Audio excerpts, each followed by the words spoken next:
Hi, everyone. Thank you so much for joining me on another episode of Why I Love Flagler County, your local podcast on interviewing residents and businesses in Flagler County on what they like about Flagler and why they like running their business in Flagler. So today I am joined by the local news, local observer of Palm Coast and also Ormond Beach. So thank you so much, Brian, for coming on and sharing a few minutes with me. I really appreciate it.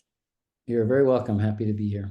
Yeah, so I think it's really cool. Brian also runs his own podcast and has a history of running his own podcast. So the stakes are a little bit high for me. He knows what a good podcast, how it's run, so I need to make sure I'm in tip-top shape today.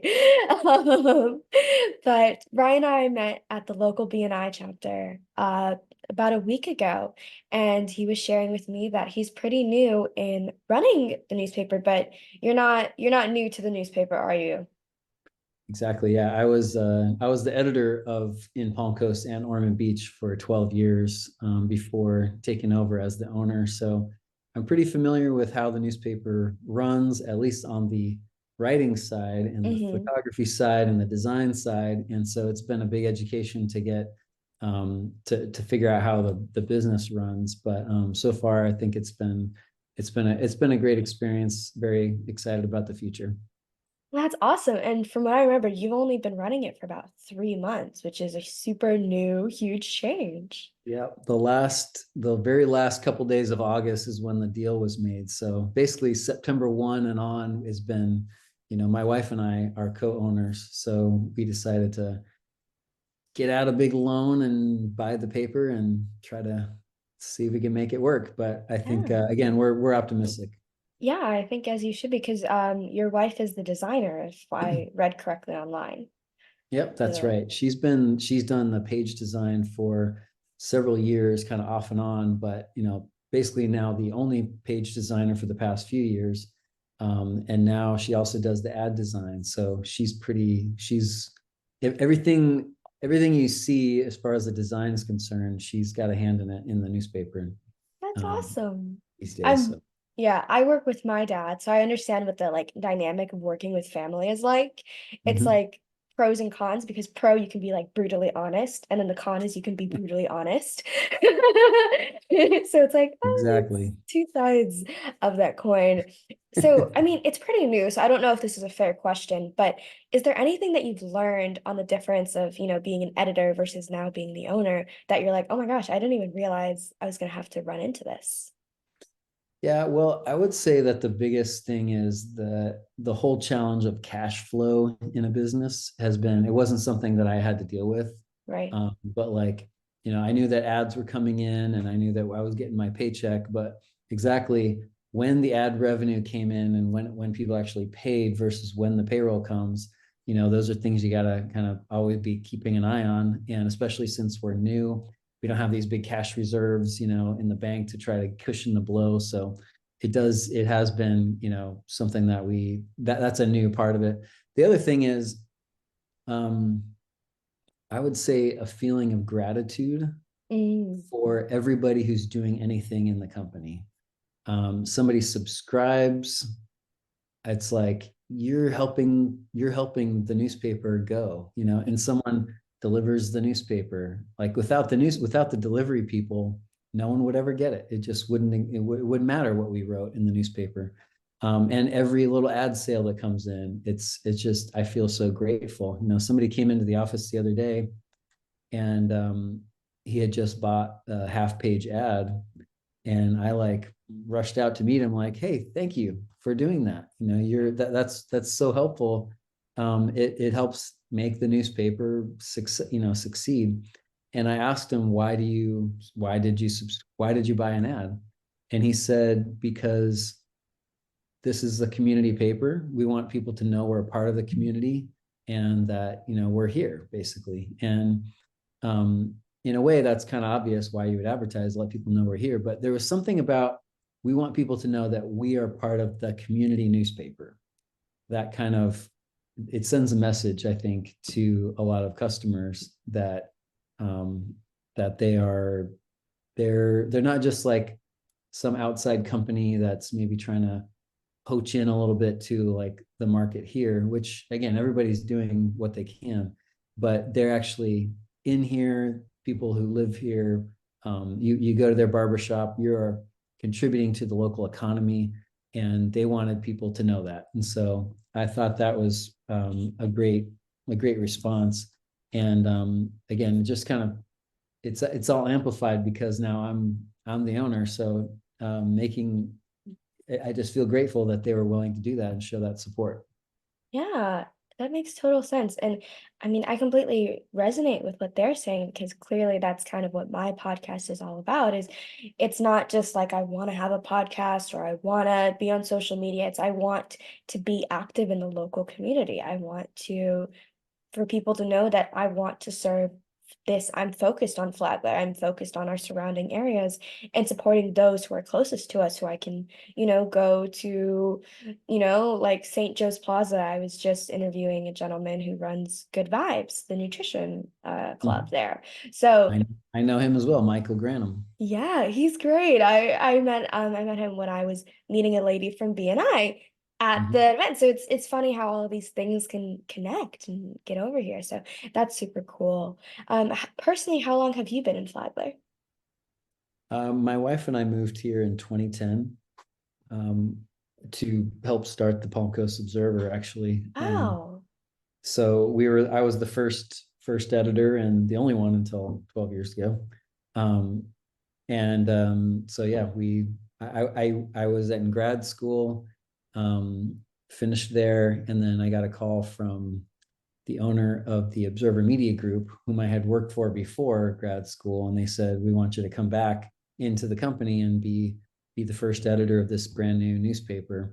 And so it's kind of funny because I was hired right out of college, left, went to grad school, hired out of grad school, left to go try something else, and then came back now as the owner. So technically, I guess if you say that I hired myself the third time, I've been back into the Observer three times, which is kind of kind of unusual, I'd say. Kind of funny, kind of poetic, the whole nine yards. Well, that's super cool. Full Uh, circle. yeah, exactly. Yeah, coming back to your roots in a kind of a different way, kind of like visiting back like your hometown as you're an adult, and you're like, oh my gosh, I remember all these things, but now I can do something a little bit more with that. So that's Yeah. super cool. Yeah, we are talking a lot about being active in the local community. I'd love to know, do you have any tips for anyone either to be active in their local community or maybe ways that you think people can get active in Flagler if they're either new or they just haven't really done a lot since maybe COVID or something like that?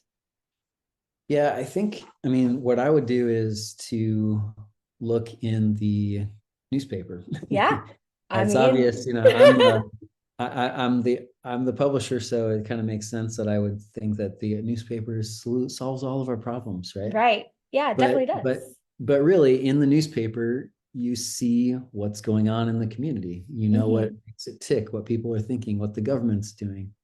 And especially for getting involved, like there's an events page that's pretty robust. There's dozens of events that are going on, and some of them are kind of small niche things, and some of them are big, huge events that like pretty much everybody seems to go to. Like, for example, the Holiday Boat Parade. Mm. It's one of the biggest in the state. According to the organizers, it's the most boats that are lit up in a holiday parade, in the state. Wow. So this is the kind of thing where if you want to get involved, feel like you're part of the community, that what that really means is having shared experiences with other people and then communicating about them. And the newspaper is a way to communicate in a sense about what those shared experiences are. You learn that you were some of thousands of people that went up and down the the intercoastal waterway to watch this parade. You feel like you're kind of part of it. There's a guy who I actually went to the parade, but we only caught the tail end of it. Hmm. We went to an event at my church that night.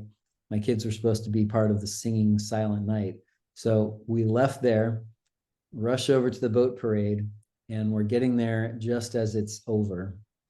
And my 5 year old, my kindergartner, is like starting to cry in his car seat, and he's so sad that he missed the boat parade. Well, we saw that there are a couple boats in the distance going back the other direction, like returning back to their Mm, dock or whatever. So we got out and we saw like two or three boats that were still lit up and still looked beautiful.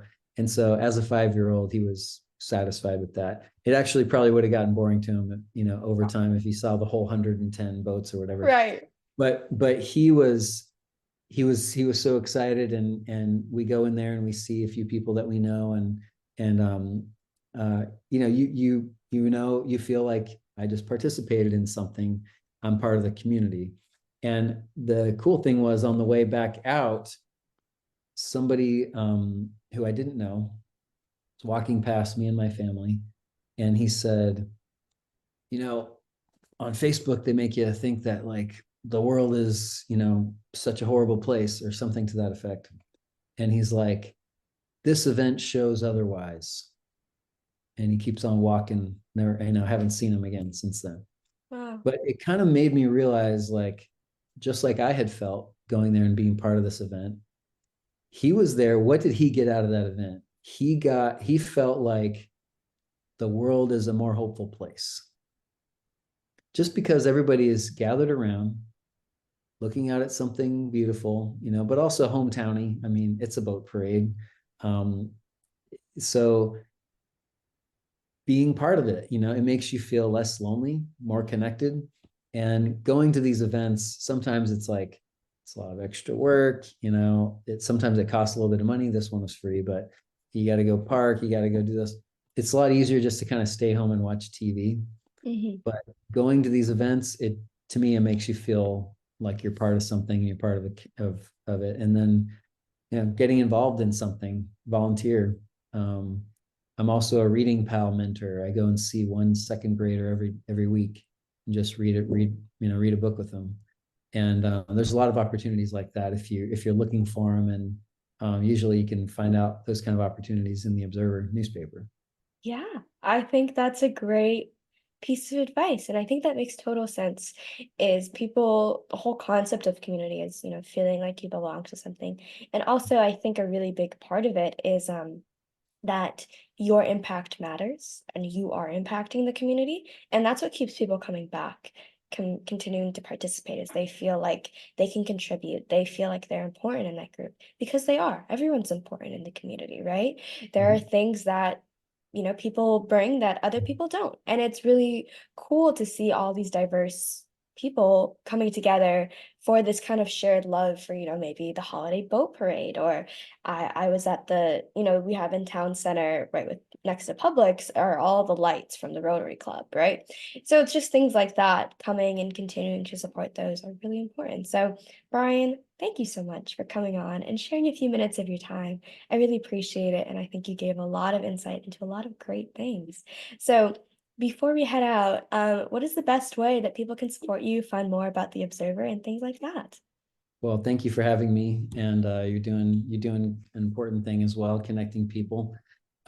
So the newspaper is free. It's a printed paper. It comes out every week in Ormond Beach and Palm Coast. You can find it for free on racks and stands around the community. But also, if you want it delivered, then you can subscribe and have it brought to your driveway every week. And that costs $6.99 a month, $6.99 a month, or you can subscribe for a year for $79. And it's just a way to get connected, but it also helps us to pay our bills.